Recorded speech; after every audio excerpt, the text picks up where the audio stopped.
한 주간도 우리가 세상 속에 살다가 또 이렇게 주일 하나님이 복 주시기로 약속하신 날 우리가 함께 또 모여서 예배하게 되었습니다. 우리 전후좌우로 축복하면서 인사하도록 하겠습니다. 축복합니다. 네, 잘 나오셨습니다. 은혜 받으십시다. 예, 복을 받으시려면은요. 네, 아멘. 오늘도 우리 예배가 복된 예배가 된 줄로 믿습니다. 말씀과 기도가 회복되는 한 해가 되기 위해서 우리가 계속 말씀을 살펴보고 있습니다. 특별히 시편의 이 성전에 올라가는 노래 15편 지금 살펴보고 있죠.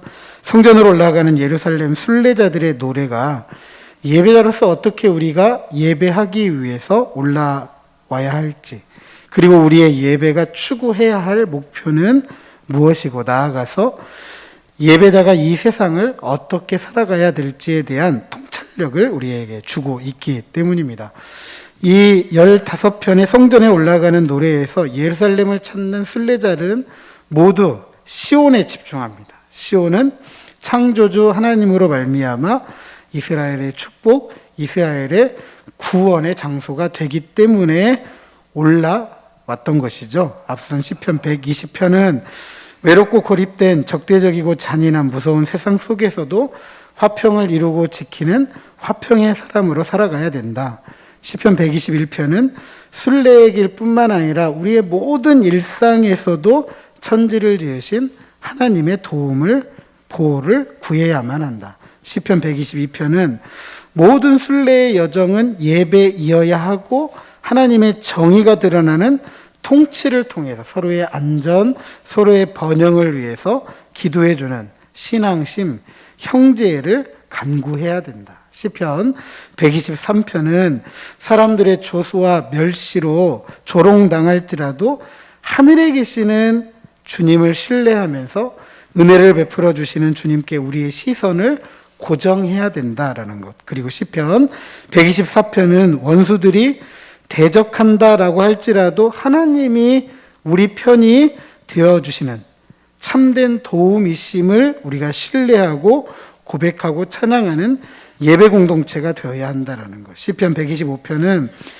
악인이 통치하는 세상 속에서도 도움이 되시는 하나님께서 자기 백성을 영원히 흔들리지 않도록 지키시고 보호하시기 때문에 죄의 유혹을 이길 수 있을 때, 그렇게 기도할 때에 참된 평안을 얻을 수 있다는 것. 그리고 지난 시간에 126편을 통해서 큰 일을 행하시고 큰 일을 행하실 주님에 대한 강하고 확실한 믿음과 신뢰를 가지고 기도하는 순례 공동체, 예배 공동체가 되어야 한다라는 말씀을 살펴보았습니다.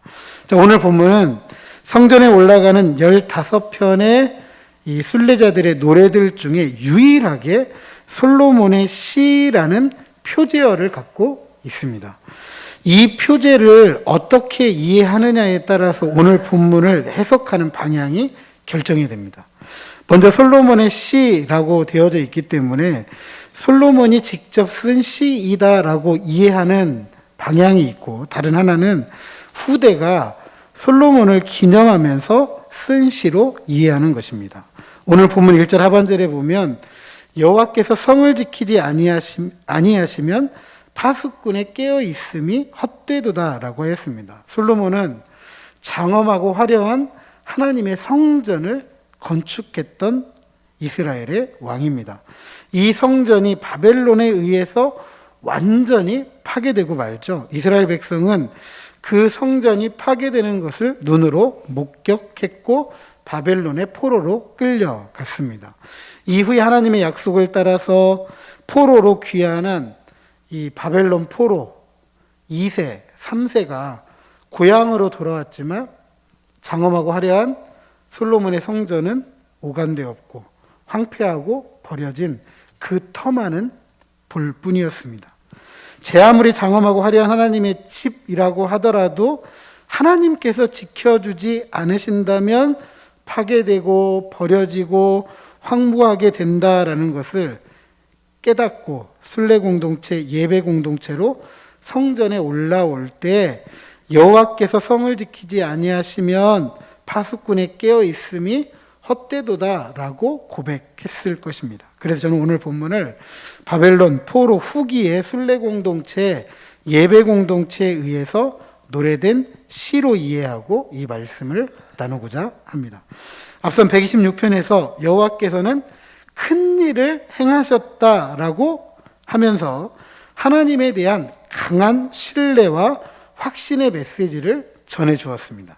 그런데 오늘 본문은 부정의 가정법, 만약 여호와께서 뭐뭐하지 않으신다면 이렇게 시작을 하죠.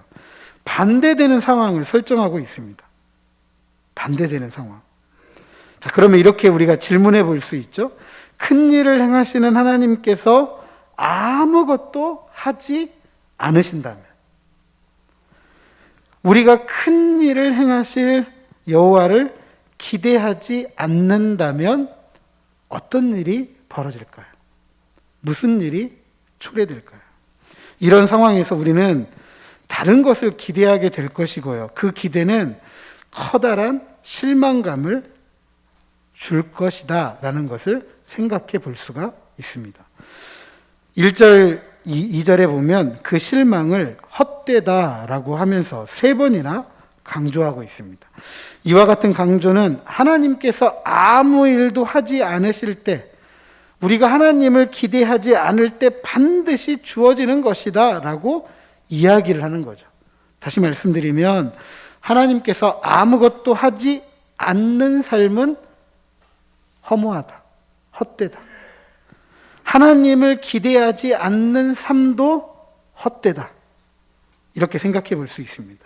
자, 이것을 구체적으로 가르치기 위해서 시인은 1절과 2절에 집과 성과 수고의 떡을 설정합니다. 사람의 생존을 위해서 가장 기본이 되는 것이 무엇이냐?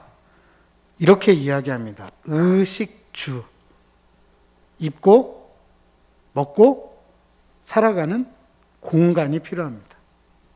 이런 말이죠. 입어야 살고 먹어야 살고 살아갈 공간이 있어야 살 수 있다. 인간이 생존할 수 있는 가장 기본적인 안전장치입니다. 우리는 우리의 삶의 안전을 보장해 주는 것을 갖추기 위해서, 아니 더 큰 안전을 보장받기 위해서 얼마나 애쓰고 살아가는지 몰라요. 이것은 한 개인의 문제 아니죠.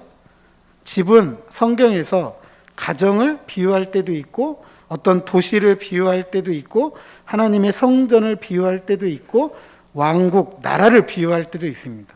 다시 말씀드리면 지금 이 이야기는 한 개인의 문제뿐만 아니라 가정의 문제, 교회의 문제, 사회의 문제, 나라의 문제, 이걸 함께 생각해 볼 수 있는 그런 이야기입니다. 왜냐하면 한 개인인 남자와 여자가 만나 뭘 만들죠? 가정을 만들죠.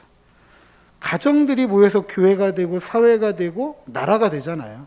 그러니까 결국 한 개인의 문제는 나라와 민족의 문제까지 연결되어져 있다. 우리가 그렇게 설정할 수 있습니다. 그리고 우리가 이런 안전을 위한 장치, 안전을 보장받기 위해서 우리가 사용하는 것이 무엇이죠?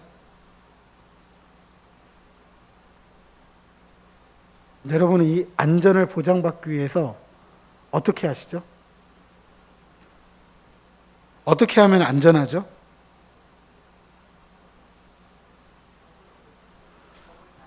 네?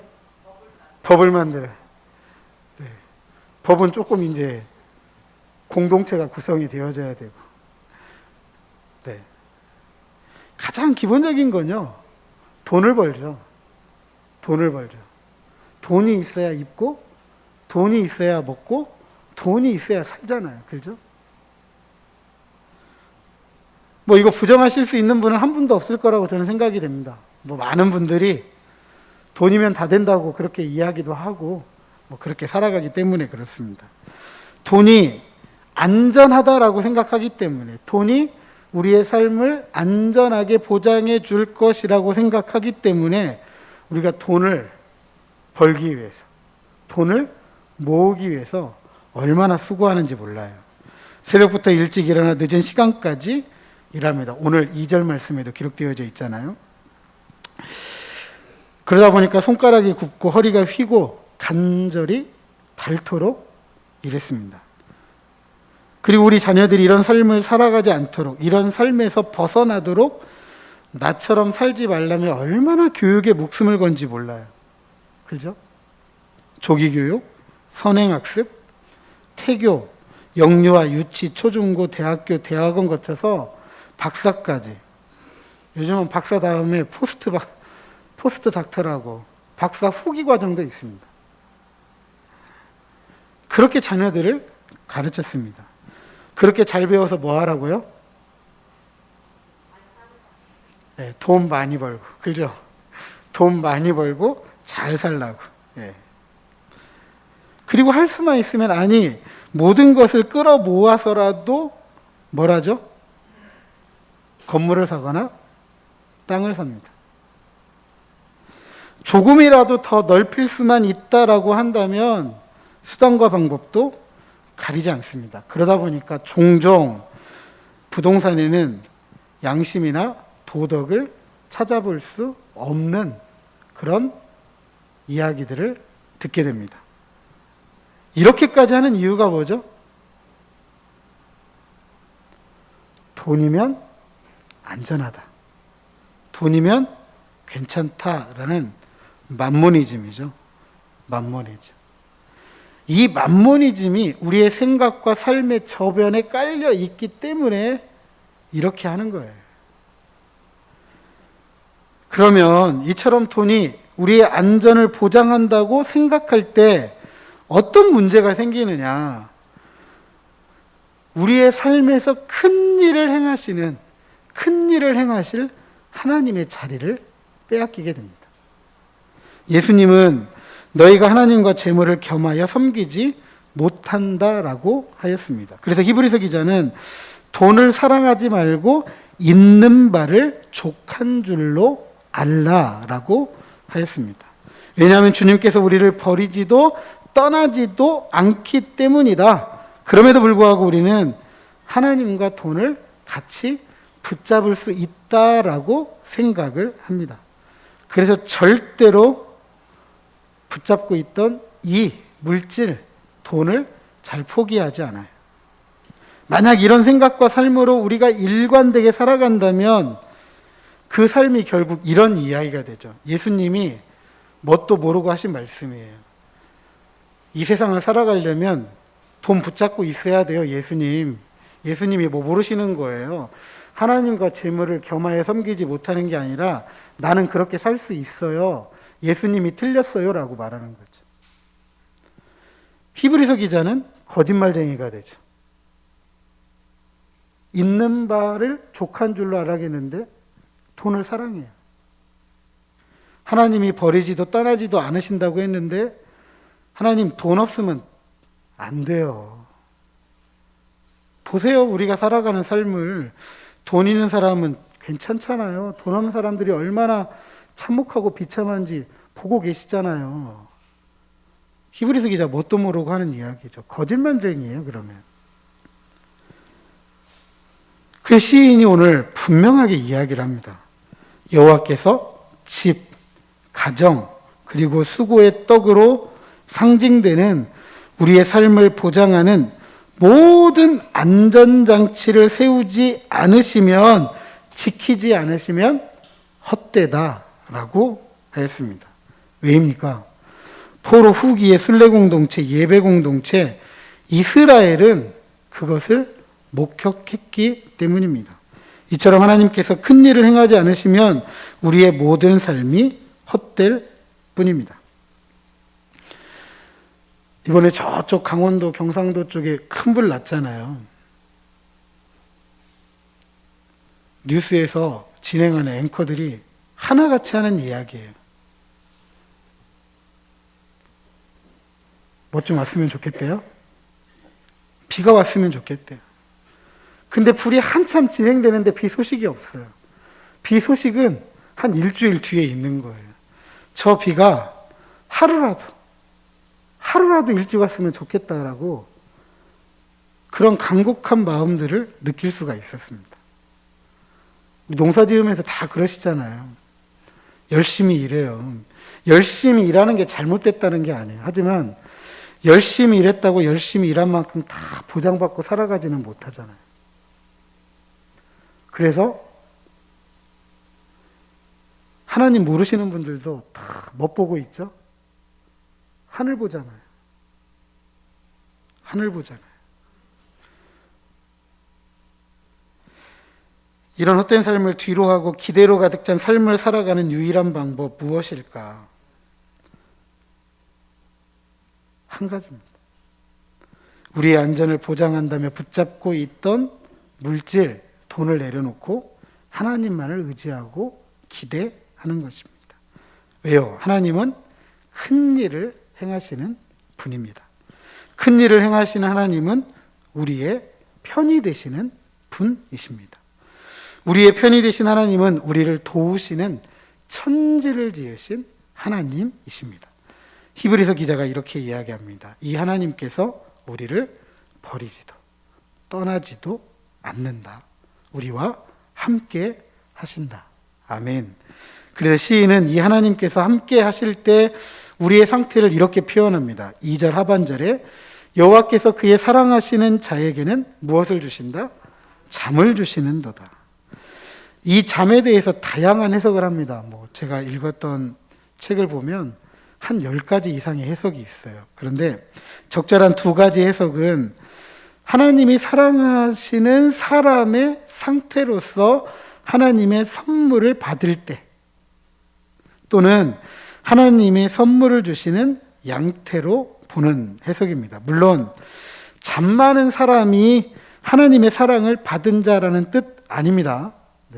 이렇게 되면 게으른 사람들이 다 하나님의 사랑을 받은 사람들이 되기 때문에 잠 많은 사람이 하나님의 사랑을 받는다라는 것이 아니라 전도서 5장 12절에 보니까 노동자는 먹는 것이 많든지 적든지 잠을 달게 자거니와 부자는 그 부요함 때문에 자지 못한다라는 이 구절을 비추어 볼 때 하나님께서 사랑하는 사람은 주님을 믿고 의지하기 때문에 열심히 일하고 필요한 양식을 준비했어요. 그렇기 때문에 주님을 의지하잖아요. 나는 내가 할 만큼 했어. 열심히 했어요. 그 다음에 누구께 맡기는 거예요? 하나님께 맡겨요. 그래서 뭐 할 수 있다? 잠을 잘 수가 있다. 즉 열심히 일한 후에 모든 걱정, 근심 버리고 단잠을 자더라도 하나님께서 필요한 것을 채워주신다라는 믿음이 있다라는 사실입니다. 그러기에 우리는 순례 공동체, 예배 공동체를 버리지도 떠나지도 않고 함께 하시면서 넉넉하게 채워주시는 하나님을 의지하면서 일한 후에는 세상이 줄 수도 없고 알 수도 없는 참된 평안의 잠을 잘 수가 있어야 하는 것입니다. 자, 이어지는 3절 이하 5절에 보면 앞선 9절과 연계성이 없어서 새로운 주제를 가르치고 있다라고 이야기하는 학자들이 참 많아요. 하지만 집을 세우시고 성을 지키고 먹는 것이 하나님의 선물이라는 관점에서 본다라고 한다면 자녀들도 분명 하나님의 선물입니다. 어느 누구도 자녀를 정하고 자녀로 삼는 이들이 없어요. 오직 누가 주시는 거죠? 하나님께서 주시는 거죠.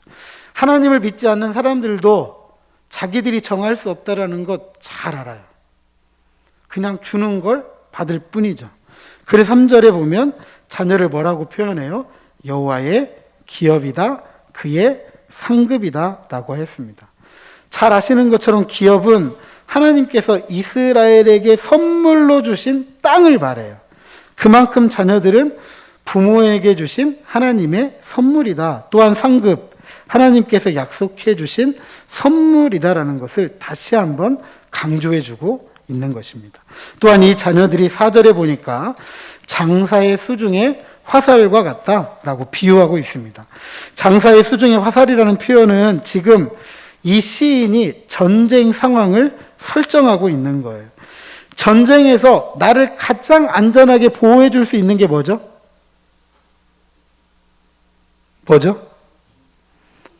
피난처도 있고 내 몸을 보호해 줄 수 있는 장비들도 있겠지만 가장 적극적으로 나를 보호할 수 있는 것은 무기이죠. 무기이죠. 우크라이나하고 러시아하고 지금 전쟁 중에 있잖아요. 러시아가 우크라이나보다 훨씬 강대국이잖아요. 그렇죠? 무기도 좋고. 그런데 우크라이나가 러시아를 상대로 잘 지금까지 방어하고 있대요. 많은 도시들이 러시아의 미사일에 의해서 공격당하고 많이 파괴되고 있지만 러시아가 쉽게 우크라이나를 함락하지 못하고 있어요. 그 이유가 뭐죠? 우크라이나가 우리 못해하고 숨어버렸으면 벌써 함락되었을지도 모르는데 적극적으로 공격하잖아요. 그래서 조금이라도 우리 땅에 들어오는 발걸음을 저지시키고 어느 경우에는 쫓아내기도 하고, 그래서 이 전쟁 상황이 조금 길어지고 있습니다. 그러니까 무기는 그만큼 나의 안전을 보장해주는 중요한 것이다라는 사실이죠. 공격만큼 확실하게 안전을 보장하지는 우리의 안전을 보장해주는 것이 없기 때문입니다. 그래서 전쟁에서 안전을 확실하게 보장하는 화살로 지금 자녀를 비유하고 있어요. 그리고 이 화살이 장사의 수중에 있다고 합니다. 화살을 들고 있다고, 무기를 들고 있다고 안전 보장받는 거 아니에요. 그렇죠? 아무리 좋은 무기를 가지고 있다라고 할지라도 그것을 사용할 줄 모른다고 하면 그것은 짐일 뿐이에요. 도망가야 되는데 무겁기만 해요. 그렇죠? 그래서 누구 손에 있어야 돼요? 이 무기를 잘 다룰 수 있는 사람의 손에 있어야 되는 거죠. 장사의 수중에 있다. 그러면 이 화살은 멀리 있을지라도 정확하게 내가 목표한 바를 명중시킬 수 있는 가능성이 있는 거죠. 강력한 무기가 되는 거예요. 그래서 그 전쟁에서의 승리를 확신하게 하는 것입니다. 이처럼 3절 이하 5절은 앞선 9절과 관계없는 새로운 주제를 말하고 있는 것이 아니라 정확하게 안전에 대한 보장, 하나님의 선물 사이의 깊은 연관성을 우리에게 이야기해 주고 있습니다. 그런데 이 장사의 수중의 화살과 같은 자녀를 젊은 자의 자식이라고 했습니다. 젊은 자의 자식은 젊은 자식이 아니라 젊어서 낳은 자식, 부모가 젊어서 낳은 자식을 말할 때 젊은 자의 자식이라고 말합니다. 즉 부모가 젊고 힘 있을 때 낳고 기른 자녀를 말하는 것이죠. 젊어서 낳은 자식들은 부모가 늙어서 힘과 능력, 심지어 기력이 없을 때 충분히 장성해서 힘이 되어주고, 그죠? 도움이 되어주고, 능력을 갖추어서 부모를 돌보고 보살필 수 있는 그런 자녀들을 지금 말하는 거예요. 그래서 종종 어른들이 자녀들을 이렇게 표현합니다. 울타리 같다. 울타리 같다. 젊어서는 부모가 자녀들의 울타리였지만 연세가 들어서 힘이 없고 능력이 없고 연약해지고 기력이 쇠했을 때에는 누가 울타리가 되어져요? 자녀들이 울타리가 되어주는 거죠. 이런 자녀들을 둔다는 것이 장사의 수중에 화살과 같다라는 것입니다. 그렇다면 이런 자녀들을 많이 둔 부모들 어떨까? 어떨까요, 여러분? 이런 자녀들이 많아요. 그렇죠. 든든하죠. 든든하죠. 든든해요. 이런 든든함을 5절에 이렇게 가르치네요. 같이 한번 읽어봅니다. 5절입니다. 시작. 그들이 성문에서 그들의 원수와 담판할 때에 수치를 당하지 아니하리로다. 아멘. 그런데 우리가 이런 자녀들을 원한다고 또 정한다고 가질 수 있을까요? 그러기만 하면 얼마나 좋을까요? 앞서 말씀드렸지만 하나님의 선불로 받는다. 하나님께서 채워주셔야만 한다. 하나님이 채워주실 때 누릴 수 있는 복이다라는 사실을 알 수가 있습니다. 그래서 우리는 누구를 의지해야 돼요? 하나님을 의지하고 하나님을 기대해야 돼요. 하나님께서 하지 않으시면 자녀들로 인해서도 우리가 실망하게 됩니다. 흔한 말로 자녀 농사 잘못 지었다고 후회하게 되는 거죠. 자, 어찌되었든지 하나님께서 주신 선물로서 장사의 수중에 화살 같은 자녀들이 어떻게 복될 수 있을까 얘기해 주고 있어요. 5절 하반절에 보니까 공개 재판이라는 상황을 이야기합니다. 성문은 이스라엘 사회에서 교제의 장소이자 문화적, 사회적, 정치적인 중요한 문제들을 다루었던 장소예요. 마치 우리 5일장 쓰잖아요. 지금이야 그렇지 않지만 예전에는 이 장이 그런 장소였잖아요. 네, 오랜 동안 만나지 못했던, 5일 동안 만나지 못했던 이 지역의 사람들을 만나는 자리, 또 그 자리에서 사회적인 이야기, 정치적인 이야기, 문화적인 이야기, 이런 것들이 전부 오고 가면서 이야기들을 들을 수 있는 자리였던 것처럼 이스라엘은 성문이 바로 그런 자리였어요. 넓은 광장이었거든요. 자, 그런데 그러다 보니까 이 성문에서는 항상 논쟁이 있었고 분쟁이 있었고 재판이 있었습니다. 그리고 그곳에서 판결이 이루어졌는데요. 바로 이 자리에 한 노부모가 원수들의 모함에 의해서 지금 공격을 당하고 있어요. 이 노부모가 누구에게도 하소연할 수가 없을 정도로 굉장히 심한 공경에 지금 처해 있습니다. 누군가의 도움을 받지 못한다면 수치를 당할 게 너무나도 뻔해요. 그러면 더 이상 마을에 살 수 있어요, 없어요? 살 수가 없죠. 자신의 모든 삶의 자리를 버리고 떠나야 될지도 모르는 지금 그런 상황에 처해 있습니다. 그런데 바로 그때 이 노부모의 장성한 자녀들이 나타났습니다. 이 상황을 파악하고 공정한 판단이 이루어지도록 원수들의 모함에 대해서 대항을 해줘요. 심지어 재판을 맡은 이들이 왜곡된 판결을 하지 못하도록 할 수 있는 모든 것을 동원해서 압력을 행사합니다. 이때 이 노부모 어떨까요? 누구도 도와줄 수 없고 누구에게도 하소연할 수 없는 상황. 심지어 이 마을에서도 쫓겨날 그런 상황에 놓여 있는데 자녀들이 와서 실체가 뭔지, 정확한 게 무엇인지, 올바른 게 무엇인지를 정확하게 이야기해달라고, 판결해달라고 힘을 쓰는 이런 모습을 보면 이 노부모 어떨까요? 얼마나 든든할까요? 얼마나 힘이 생길까요? 지금까지 살았던 마을에서 부끄럽지 않잖아요. 그죠? 부끄럽지 않잖아요. 오히려 자랑스럽죠. 어떻게 자랑스러워요? 내가 이런 자식을 두었다고. 동네 사람들은 어떨까요? 참 자식 잘 두었다고. 하지만 솔로몬의 자녀들은 어땠죠? 잠언과 전도서를 통해서 잘 양육하고 노력했어요. 근데 솔로몬의 사후에 왕위를 계승한 르호보암은 하나님을 기대하거나 의지하지 않았습니다. 친구들을 의지했다가 결국 나라를 둘로 분열시킵니다. 결국에는 하나님을 멀리 떠나서 역사 속에서 나라가 패망하게 됩니다. 성전에 올랐던 순례 공동체, 예배 공동체는 이 사실을 뼈저리게 알고 듣고 경험했던 이들입니다. 그래서 하나님께서 선물로 받은 자녀들이 하나님을 기대하고 의지함으로써 장사의 수중에 화살과 같은 이들로서 일어서기를 바랬던 것입니다.